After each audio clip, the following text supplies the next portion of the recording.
Joseph late winner keeps under-20 AFCON dream alive as Fashion Sakala sets fire to Faz's veil of integrity on Facebook Live. Kamanga might yet survive, but in the MTN Super League, we've broadcasted CBD. Welcome to Top Corner Football Podcast.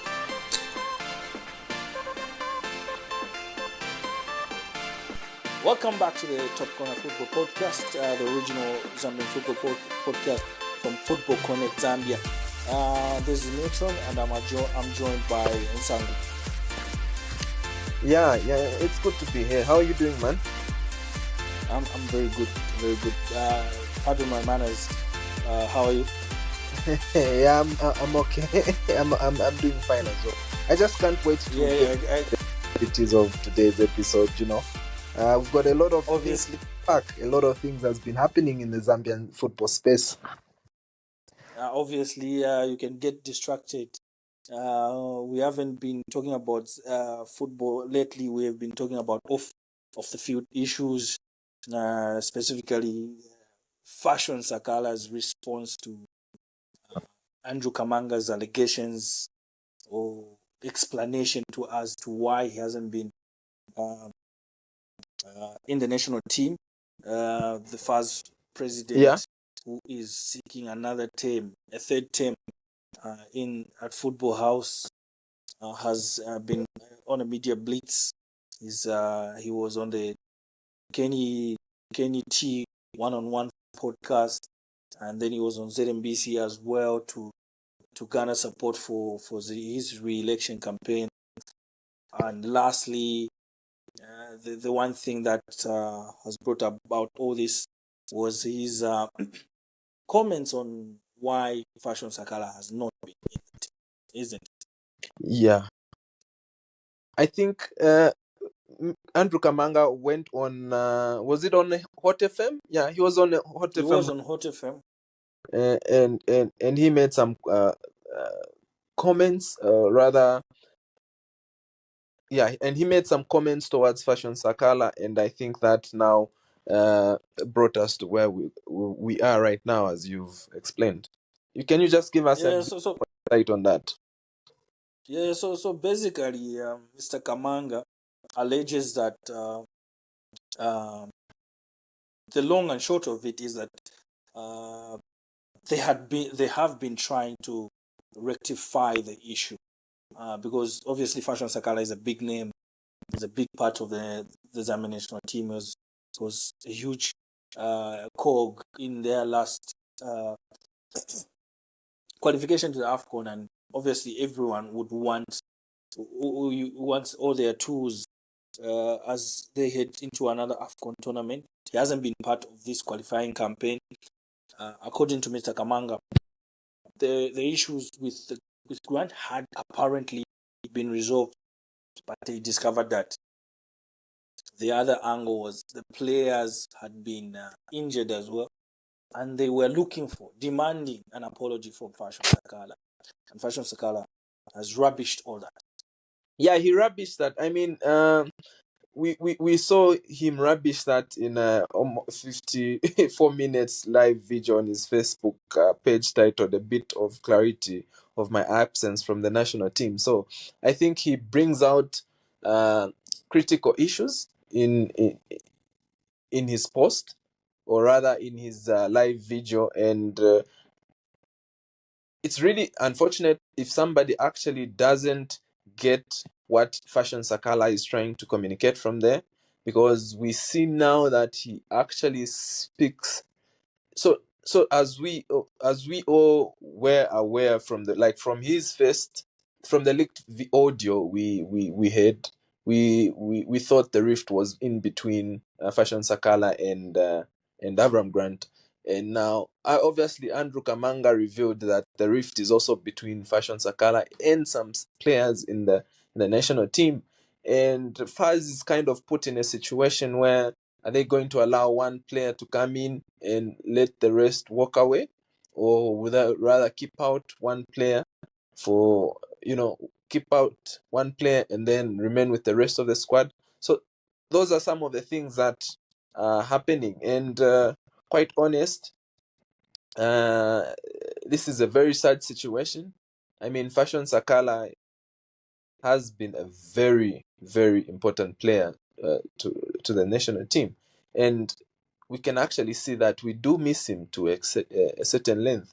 Now, the other thing, Milton, that you might see is that we have certain players, or rather certain people that actually think that Fashion Sakala's approach to this is bad, and it shows that he's in discipline, and he's in discipline, and he lacks respect for authorities. What is your take over that? They might have a point, depending on maybe certain players feeling bad about what some of the things they say, and Fashion Sakala could have been, especially in the leaked audio, could have been very emotional and could have said certain things that he regrets.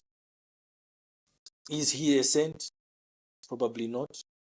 He isn't. He obviously has played a role in this entire affair, and but the issue I have,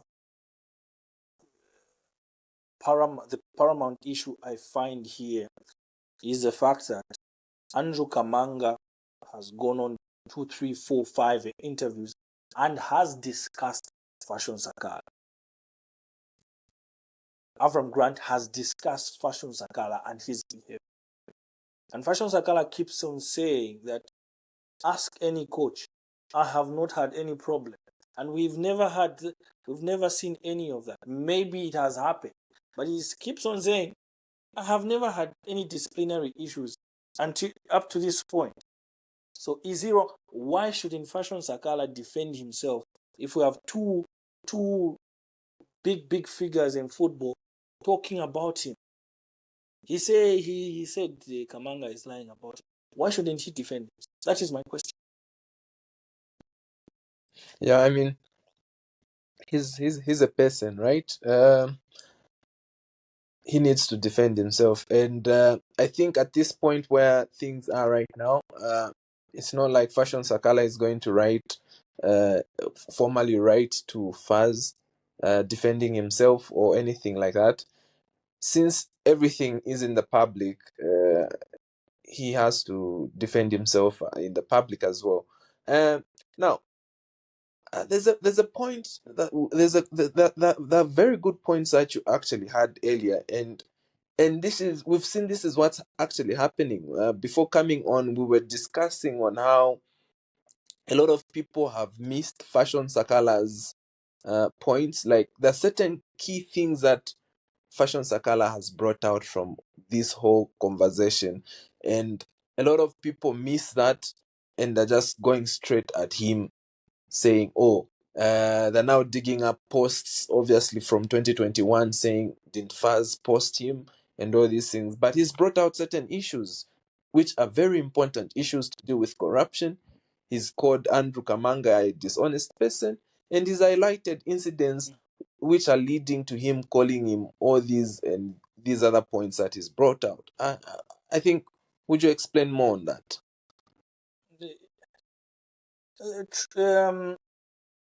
It's quite unfortunate that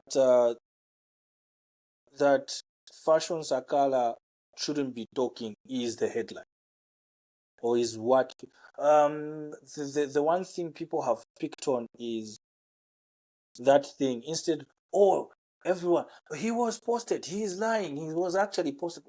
What does that matter? Even if Fashion Sakala, certain people have said he's in discipline. Okay, he is in discipline. Well and good. Take him out of the team, because he's already out of the team. He's not going to play. And I think Fashion Sakala knows when that audio leaked, he knew that he was never going to play for the national team. This iteration of the national team, with Grant around and with Andrew Kamanga around, he knows he was not going to play.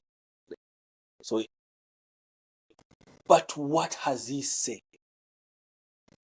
And I think for me, that is a larger concern. The allegations are a larger concern for me than Fashion Sakala being big-headed, Fashion Sakala being indisciplined. He can be all those things, and we can judge him if we want. But the corruption. He is alleged that Kareem, he's bullying players into signing into his agency, and Grant is involved. That is a very serious allegation. He's alleged that Kamanga colluded with him and promised him that Grant will be removed. He's alleged that players have to pay to play for the national team. He says something like that in his video. So can we even trust that the players in the national team, in the under 20, at the current under 20 AFCON, in the under 17, deserve to be there? So these allegations of corruption, bullying, threats to players, benching of players like Kilamek Banda because he has moved from this are more serious than Fashion Sakala's character, in my opinion. Yeah. It's you are right, Milton. I actually agree on you on that. It's very important that those things are addressed. It's the same thing we heard that when the audio was leaked, we heard that an inquiry was going to be launched and an investigation. We never heard on how those things proceeded, not until now. Until now, when obviously. How can we trust Andrew Kamanga? So Faz how never, can we trust Faz? yes, Faz never Faz said they would launch that. Yeah. We only hear about whatever happened. And Fashion Sakala said there was no inquiry. He has Andrew Kamanga says his rift with Grant has been fixed. The last time Grant spoke to the media, he didn't indicate that had been fixed. Yeah. He said Fashion Sakala has to apologize. Yeah. So, and to your point, the results of the inquiry were never given to us until it was convenient for Andrew Kamanga to speak about it. Yeah. So two sides of the story, but who should we trust? All right. Anyway, moving on. We've exhausted that.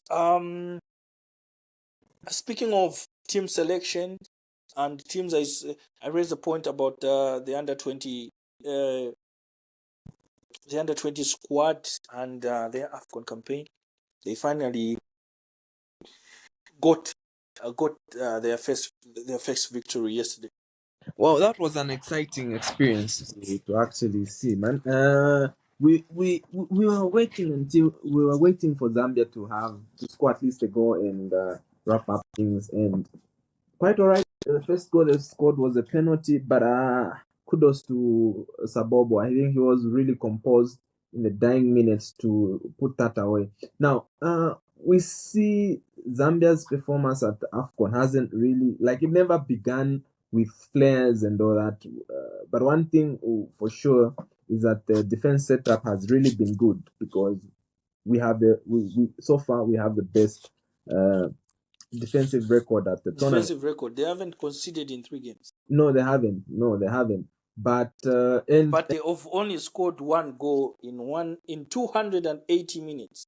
Yeah, but then that was a penalty. Yes, but when you break it down to the individual games, you actually notice that there's been progression on how the team has been playing. From the first game, we were totally dominated by Sierra Leone, no doubt about that. And Sierra Leone actually has been, has been playing really good football, and have dominated the group. Because they qualified after 3 games, but they were battered yesterday 4-1 by South Africa. Yeah, but yeah, they were battered, but they've been pretty good. So going back to the Zambia under 20. So I was explaining, like, there's been progression from the Sierra Leone game to the Egypt game. Like, we saw them come alive in the second half during in the Egypt game, but against Tanzania they were really splendid. Like, they played really good football. But as usual, one of the notable things that is really missing is actually the striking force in that team. Yeah. They have Sabobo has been good, and he's been improving with the team, like you said. There's been notable progression from the first to the second third game, and until even yesterday they were better than they were against Egypt, and that dramatic penalty by Sabobo gave them the 3 points and 5 points now. But as you said, they don't have a recognizable striker. And I'm not sure about the attacking midfield as well. Mbemba hasn't played well. He's been withdrawn in each and every game. Maybe we need to see something different there. Yeah, and But one thing that has been notable is that the team hasn't really been good at keeping the ball. In all the three games, actually, Zambia hasn't had the better ball possession. They've always been chasing the ball most of the times. So maybe that can also improve. Because the thing is this: if you're not going to hold the ball for most of the time, right? My expectation is that you are beating your opponents on counter, but it's not the case. They haven't been playing very good counter football, or even if they do, their final third is rather questionable. like the final passes have been poor, especially the wingers Pascal Piri and Sabobo Banda have been very good. Very. It's for me it's the striker, and I don't know if they are using the 2 8s there. Simukonda can be much better, and the other attacking midfielder Mbemba, I haven't been impressed. So maybe they could change that. But as always, um, these HT teams is always about identifying good players. And speaking of good players, Pascal, Pascal Piri, obviously Sabobo is already a household name, but Yeah. Simukonda has tried. David Hamasinia, the fullback, has been brilliant.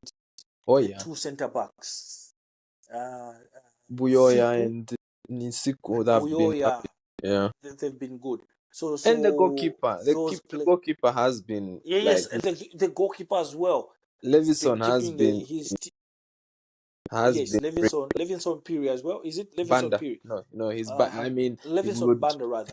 I mean, you would Because interchange these them. I'm names sure interchangeable. Yes, there'll be no one would they'll even be notice. fine. Um, yeah, but they've been very good. They've been very good. So I think you hope for the team to continue improving, and I would wish they make it to the World Cup, so we can maybe throw in uh, Songa Chipioka and other exciting talents, Yeah. just to fill in where we feel the something is missing. Yeah, so I I think think that's it. that's it about the under 20. So we just wish them the best as they take on South Africa, and their win actually has put them even in a very good position to not qualify to the next round. So all the best, Yeah, lads. they definitely have to beat South Africa to qualify. Yeah. Just last week, we saw a raucous atmosphere at Arthur Davis Stadium. Power Dynamos clinching their eighth league title. Zesco United also punching their ticket for continental football. What what have you made of the season so far? Well, I think the season is coming to an end. Obviously, we're only remaining with one game week. But all in all, every kind of drama in football has prevailed this season. We saw at some point some Kabwe faithful team looking like they might win some silverware this season. Midway they fell off, and Power Dynamos picked up things from midway, and they've been consistent up to now. Deservingly, congratulations to Power Dynamos. They truly deserved to win the league after putting up such splendid performances. So Power Diamonds clinched the title. Obviously, ironically, on the same day, Nkana Football Club gets humiliated uh, away in Mazabuka 5-2 against Muza. That was funny. Away from that, let's talk about the two teams that are going to represent the country um, in continental football. What do you think of their chances? Honestly, when you look at these guys, I don't think these guys will make it even to the group stages of the continental football, either in the CAF Confederation or the Champions League. Because to begin with, Power Dynamos doesn't really have players right now we can say can compete on the continental stage. Same thing as Zesco United. For Zesco United, we can even talk about not having a coach maybe that can see them through that can see them through progress to that far. So that's one of the thing. That's the general picture I have of these two. I would agree with you. In general, the problem I've had with Power Dynamos is that they seem to be scared for one reason or the other to spend big money and get the players that will get them to compete um, on the continental stage. We've seen Kana, Zanaco, Zesco in the past. You've seen them in the group stage because they've been able to, and they've not been scared uh, to spend big on players that help them compete. So I would agree with you on that one. And we've seen in recent times, teams have Zambian teams have been. I'm trying to be nice here. They've been horrible. They've been absolutely horrible in preliminary rounds of the CAF Confederation Cup, and so here we are, with only two slots now. But away Yeah. from that, Mhm. but away from that, weekend we're not going to have league fixtures. Instead, we're having the ABSA Cup final. Yeah. For some reason, I thought would have another Copa Kitwe Derby as a final, but to my shock, it's Zesco against Red Arrows playing this Saturday in the ABSA Cup final. Those two teams are locking horns for the second title this season. Obviously, the other trophies and competitions that were promised at the start of the season have not materialized. So it's just a league which has already gone to Power Dynamos and the ABSA Cup final. So in the ABSA Cup final, which can go to either Zesco United or Red Arrows. Who are you putting your money on? Okay, so Red Arrows is obviously defending the title, and we know Zesco United has the most titles. It is the most successful club in the ABSA Cup, but I think I'll go for Zesco United. 2-1. That will be the final score. I think. think they have a better edge than Red Arrows. So this weekend is the penultimate weekend we'll see Zambian football on Africa's largest broadcaster, DSTV, and in particular SuperSport. The Zambian football has been on the pay TV channel for 18 years since it was introduced. The deal was announced in 2007 when Kalshawala was still first president, and the relationship and the marriage has existed for 18 years, isn't it? Yeah, quite an amazing relationship. Yeah, it has been quite a symbiotic and a relationship that has seen Zambian football develop quite significantly. I don't think the league is where it was in 2017. It's more prestigious, and it gave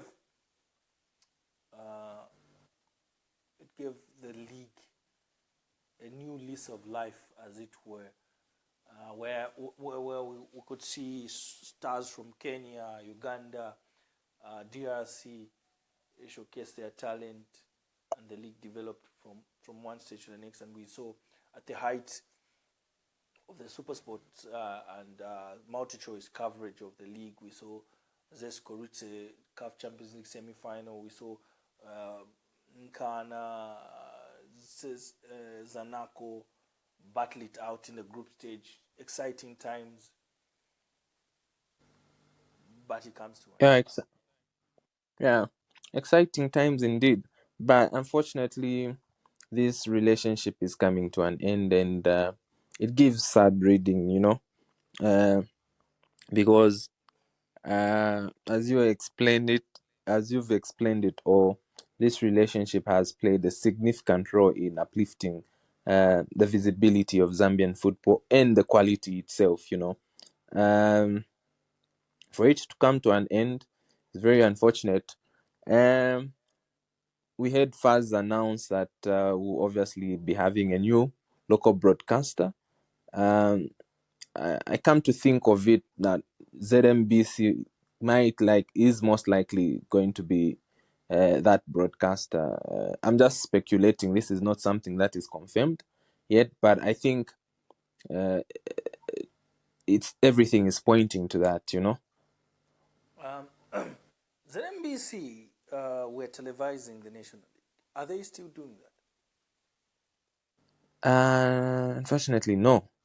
I don't know how far that went, but in terms of improving its visibility, I don't think they did a very good job. And now they might be jumping onto the Super League. So a lot of expectations. Sure. But this was obviously announced on the 10th of March, 2025. But it's obviously something that had been developing, and there were rumors and murmurs about SuperSport potentially exiting the Zambian market in this fashion, in this form, as a broadcaster for the National League. And we did see this particular season. So the relationship has been great. And SuperSport was at one point were televising four games each weekend. But as great as it has been, it sort of goes out with a whimper, considering how the quality of the delivery this season. Yeah. Well, I think those were signs when we saw the dip in quality. I think those were evident signs that obviously something bad or something like this was going to happen, because no clear statement was actually issued by SuperSport, if you remember, to say they'll be using an AI camera without any, and they cut their budgets, they cut their crews, their crew, and all that. So I think, all in all, those were somehow signs pointing to where we are now, and it's really unfortunate. So yeah, we are here. But we have to be also fair. The product has not been what it was. I talked about SuperSport televising 4 games a week for the Super League, for the MTN Super League, in its heyday, around 2016, 2015, 2018. That was when Zambian football was really at its height. But since then, we've seen the local league go from being top 5 and top 7 to beyond top 20, and their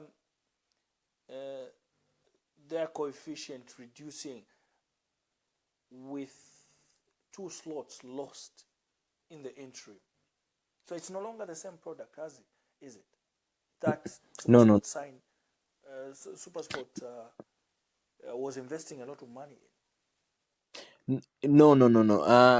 Yeah, you're quite right on that, because the quality in the product itself, which is the league, has really gone down. This is evident from the numbers or the figures or the rankings that you've just explained. And to add more to that, you also notice that we're no longer buying quality foreign players we're not attracting quality foreign players into the league, which was supposed to be the case with the foreign quota, but it's not the case. Other than that, we've seen that Zambian player, or rather our league, is now like a feeder for other African leagues, like the Tanzanian league in particular, So that in itself also has affected the quality of the league and the deal that SuperSport had, because it's no longer televising an exciting product that most other African countries or other African subscribers would easily want to tune in and watch. Yeah, true. So apparently the quota was supposed to improve the quality of players that were coming in, only the best players. But I feel like we got too big for our boots, in thinking that we could attract players that were playing on national teams. And here's the thing, and here's the funny thing I actually observed, right? So before the quota was introduced, some of the big names, some of the foreign players, like the big foreign names we had, was like Idris Mbombo, there were Jesse Jackson Were and whatnot. Have you actually noticed, when you pay attention, like, we haven't had any other bigger name than that? Mbombo recently came back and is now like almost a top scorer this season. He's been away for quite some. And I think the quota system was badly handled. It did not. It was not. It was not honest to how much money was in the league at the time. We were not going to attract players that play in the Nigerian national team. We're not going to attract players that play in the Cameroonian national team. That was not realistic. So people refused to see how the mismanagement of the national team was not actually down to the league itself, and that has affected the quality of the league. And now we are off the biggest broadcaster, because before the quota we could attract audiences from around Africa, from countries like Uganda, Kenya, Tanzania, Burundi, Botswana, because we would Malawi, we would actually attract some of the best players in those leagues. Not necessarily the best players in those countries, but the best players in those leagues, and people could, oh, I want to watch Cooper. They want to watch Cooper for playing for Lusaka Dynamos. They want to watch Chris Mogalo for playing for Lusaka Dynamos, or Jesse Jackson Were for Zesco. They want to see Walter Bwalia, Odiambo. Odiambo, and all those players. With the quota system, all those players are not being attracted. Obviously, we have to add on to the fact that in the preceding period, the Zambian economy hasn't been doing well. So the best clubs, Zesco, Nkana, especially with the crisis that Mopani and KCM was experiencing, maybe some of those big Mufulira Wanderers as well had a lot of foreign players, could not attract those players because they had no funds to pay them as well. Oh yeah. Now, that's one angle to look at it from. Now, my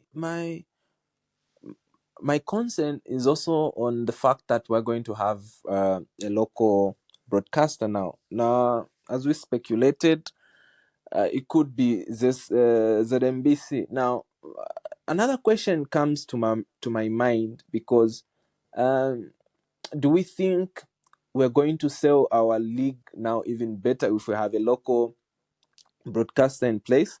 I know it also gives an advantage for certain local corporates to easily advertise their products if we have a local broadcaster, because which this hadn't been the case if you look at it critically when SuperSport was actually showing the MTN Super League. You wouldn't see a lot of these local corporates or businesses put their advert on such games. Now, my thought is this: how good or how well will these local broadcaster actually sell the league outside Zambia? Remember, the other way of selling that is if most of these other countries easily have access to watching these games, and obviously with time, if the league itself improves, how well do you think these local guys will handle this? Well, certainly not at the same level that SuperSport was doing it. But we wait to see how that develops, because you remember you have to recognize. We have to recognize as well that ZMBC has this special relationship with Topstar. So if ZMBC is the broadcaster, they won't be coming in it alone. I suspect they'll be coming with the backing of Topstar. Obviously, Topstar is not DSTV, but in that that is the avenue that the Zambian League can try to develop. This could also be an opportunity for the Zambian League and local broadcasters as well to develop and as bad as this may be, it could be an opportunity for ZMBC or whichever local broadcaster that is to grow the league and to produce a product that in the near future could be again be attractive to all these, maybe our neighboring countries. Yeah, you've been talking. Yeah. So anyway, in the background, I was trying to say this. We need to start from somewhere, and obviously, this could be the start that maybe we might need as well. Yeah, the change that. The- So aside from all that, SuperSport has also been facing a few challenges.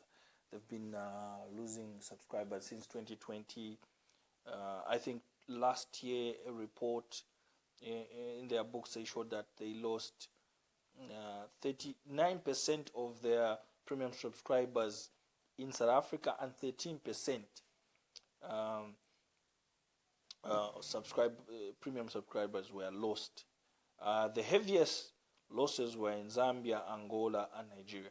So South Africa, DSTV or MultiChoice's largest markets are obviously Zambia is one of those, Nigeria, and South Africa. And what you notice is that all these three countries have been experiencing some form or degree of load shedding. So it hasn't been a good time as well for SuperSport. And lastly, SuperSport is also being taken over by Vivinde's Canal Plus in a deal with 55 billion kwacha.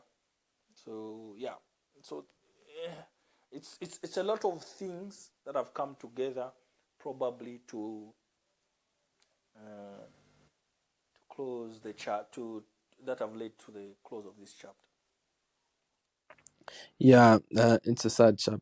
It's a sad close to the chapter, indeed. Yeah, but we move on. We move on. I Yeah. think we can. I think we can wrap it up here. It's been quite the chat. We look forward to Yeah. the ABSA Cup on the weekend, and the final will be back on Sunday, obviously, for another chat. This has been me, Milton. That's it. Nsama. Nsangu. All right, that's it, man. Till next time. Bye bye.